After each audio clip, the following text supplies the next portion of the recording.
Hello and welcome to Wellness with IJ.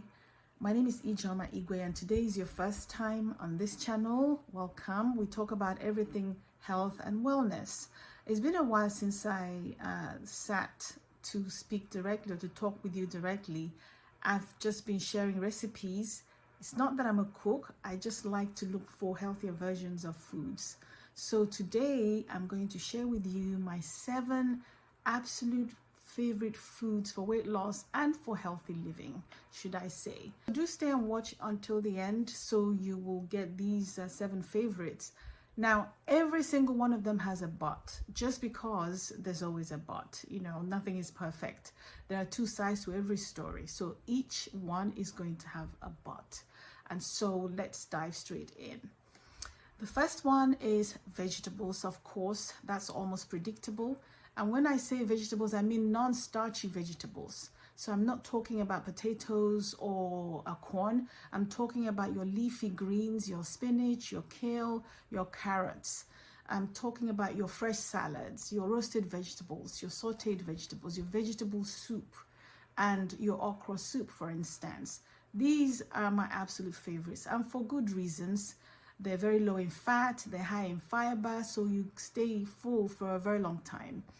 And they're great source of vitamins, vitamin K, especially with spinach, vitamin A, for instance, with carrots, and also folate, especially for women, young women who are getting ready to have children, or if you're pregnant or you're trying to conceive, you need to make sure that your folate consumption is really where it should be. There are some supplements, but you can also add your green vegetables, spinach, kale, and that like. So here comes the but.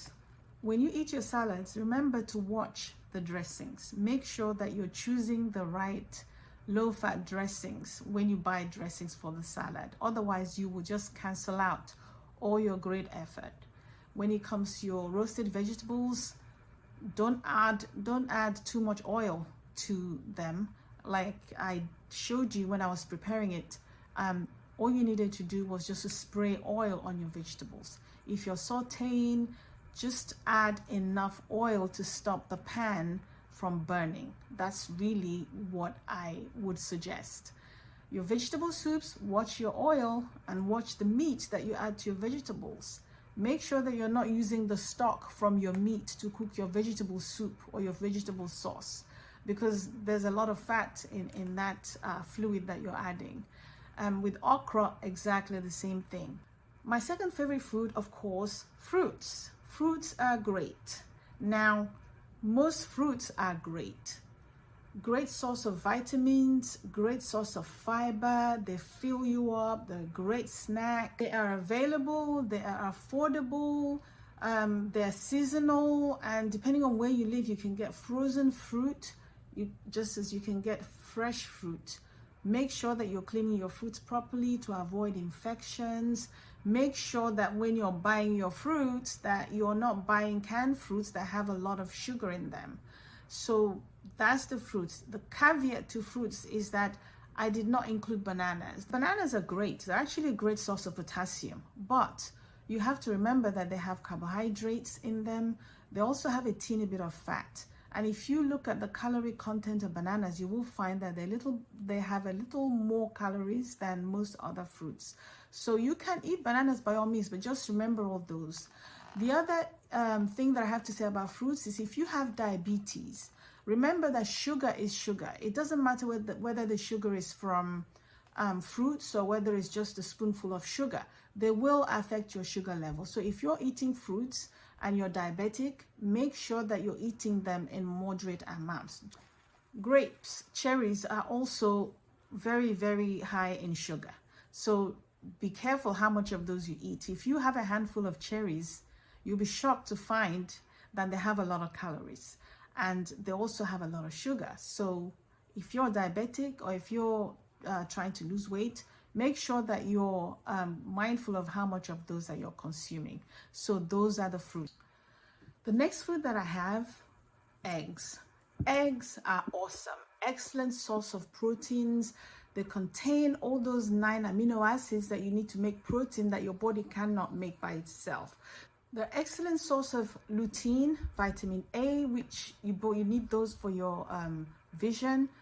Excellent source of omega-3 fatty acids for your heart health and for your brain health. But with the eggs contain cholesterol. I think we all know that. It has a high amount or a good amount of the HDL, which is the cholesterol that we need to keep high, as well as the low density cholesterol, the LDL, which we don't need. However, if you are healthy, you don't have any cholesterol issues, you don't have any family history of high cholesterol, then you will be able to eat eggs. As a matter of fact, the American Heart Association suggests that 1 egg a day is part of a healthy diet. So under those circumstances, you should be fine consuming eggs. One way of combating that is egg whites. You can combine eggs with egg whites and just do half and half. That way you reduce the LDL cholesterol in the final food that you make with the eggs.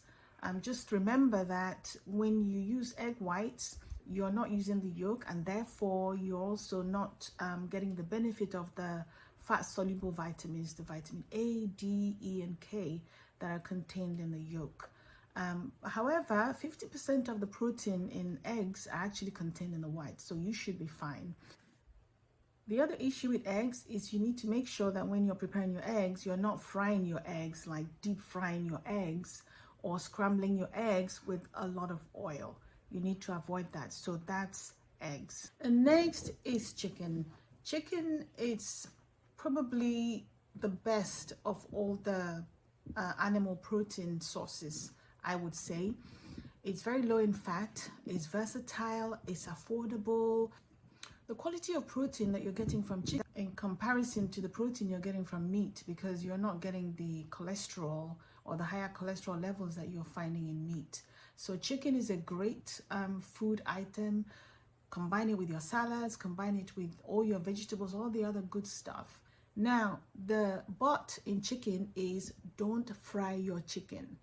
Try and use the breast part of chicken as much as you can, because that's actually the leanest part of the chicken. Make sure that your chicken is stored properly, because salmonella poisoning is often very common with chicken. Also, stick to skinless chicken. If you buy chicken with a skin, remove the skin. That removes a lot of cholesterol and fat. So that's the story with chicken.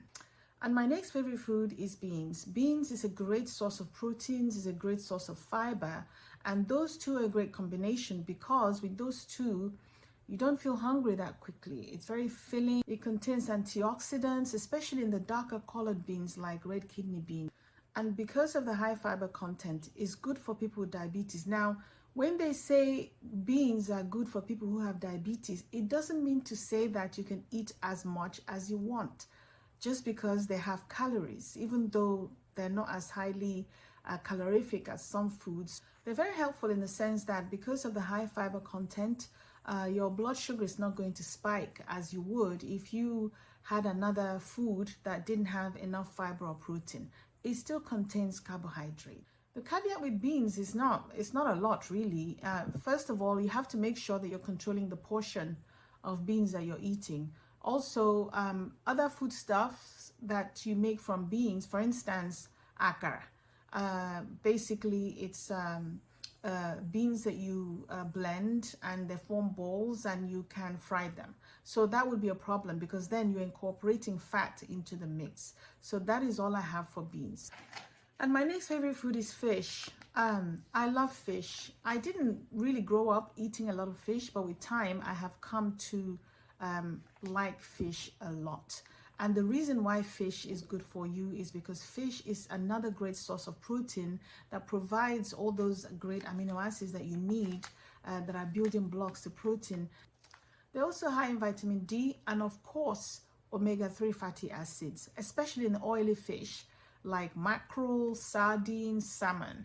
Those are great sources of omega-3 fatty acids that you need for your brain health and for your heart health. So worth remembering that the oily fish will contain more calories than the non-oily fish. So for instance, eating some tilapia and cod is going to be less calorific than when you eat salmon, mackerel, and tuna, for instance. So just bear that in mind. The only concern with fish, I would say, would be to make sure that you're conscious of the fact that they often contain high amounts of mercury, and some tend to contain more than others. So just be mindful of that. You can always check to see some fish, like I think swordfish is actually quite bad when it comes to the mercury content of your fish. The other caveat to fish is if you fry your fish, again, you're adding oil, and that is going to just negate the goodness of fish. So bake your fish, put it in the air fryer. That way you avoid adding oil or even more oil, because oily fish, still they have oil, so you don't want to add more oil to that. So that's the story with fish. And finally, popcorn. Popcorn has been saving lives since the middle 80s. I love popcorn. High in fiber, very filling, very cheap, low glycemic index. I know some of you watching me don't realize that we haven't always had microwaves. So you just had your kernels, and you put the kernels in the pot with some oil, and you popped it until the pot was full, and that would help you get through the day without spending all your money. And when I say popcorn is good for you, I'm talking about air popped corn. You know, the one that you pop in the machine with 0 oil in it. And 3 cups of that popcorn is only about 93 calories. The caveat with popcorn is don't add any butter. Avoid the theater version of popcorn. When you buy a microwavable popcorn, make sure you're reading the nutritional facts and make sure that it's not high in calories because of the oil that's contained in it. So those are my 7 favorite foods. I still eat them because I think they're part of the healthy living. Remember that this is a lifestyle, not a temporary measure. Have you learned anything today? If you have, please subscribe to the channel, like and share, and please be a member of the community. Until we see again, you take care and goodbye.